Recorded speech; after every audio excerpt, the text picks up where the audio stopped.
سننے والے تمام دوستوں ساتھیوں کو آداب۔ مزاحیہ خبروں کے 5ویں ویڈیو میں خوش آمدید۔ یہ فنکشنز کوئی 2002 میں ہوا تھا۔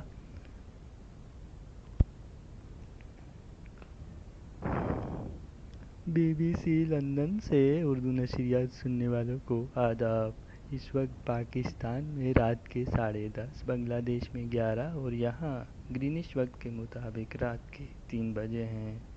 آج شب نامے میں شامل ہیں کچھ اہم موضوعات۔ 99 بیچ کی رخصتی کا احوال۔ ذرا دیر بعد پہلے یہ خبر کہ پپو جو پہلے اسپننگ میں تھیسس کرنے والے تھے اب ویٹ پروسیسنگ میں کر رہے ہیں، کیونکہ انہوں نے اپنی وفاداریاں اسپننگ کے مقابلے میں ویٹ پروسیسنگ کے شعبے کو دی ہیں، لہٰذا لڑکوں نے انہیں لوٹے کا خطاب دیا ہے۔ مکسی صاحب، جن کو ڈپارٹمنٹ میں پڑھتے ہوئے 5 سال کا عرصہ ہونے والا ہے، اس حوالے سے سنیے ٹیکسٹائل ڈپارٹمنٹ سے ہمارے نمائندے ظفر عباس کی یہ رپورٹ۔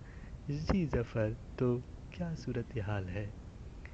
جی، یہاں تو عجیب گہما گہمی لگی ہوئی ہے۔ مکسی صاحب کے 5 سال مکمل ہوئے ہیں، پر اس بات پر بھی غور ہو رہا ہے کہ کچھ ایسے سیمینار کرائے جائیں جن میں مکسی صاحب دلچسپی رکھنے والے اسٹوڈنٹس کو زیادہ عرصہ رہنے کی ٹیکنیک سے واقف کریں تاکہ یونیورسٹی کے بجٹ اور خزانے میں اضافہ ہو۔ 99 بیچ جا رہی ہے اور ہمارے ساتھ موجود ہیں اسی بیچ کے چھوٹو وزیر علی۔ تو وزیر بھائی، کیسا لگ رہا ہے جبکہ آپ نے 4 سال مکمل کر لیے ہیں؟ جی، یہ میرے تو کھیلنے کودنے کے دن ہیں، اور دیکھیں میں ڈگری لینے والا ہوں۔ یہ تھے وزیر بھائی۔ اور اب چلتے ہیں MA ہال، جہاں ایک فنکشن ارینج کیا گیا ہے، اور یہ خبر اس حوالے سے ہے کہ پپو نے اس دفعہ کھانے کا بائیکاٹ کیا ہے، کیونکہ پچھلے فنکشن میں ان پر یہ الزام لگا تھا کہ وہ 2 آدمیوں کا کھانا کھا گئے ہیں۔ ہم نے جب پپو سے رابطہ کیا تو انہوں نے کہا، جی، یہ تو کھلی بے انصافی ہے۔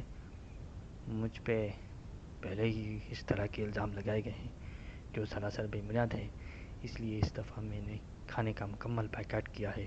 ہو سکتا ہے اس سے میری صحت پہ اچھے اثرات پڑیں۔ یہ تھے پپو، اور اسی کے ساتھ شب نامہ اپنے اختتام کو پہنچا۔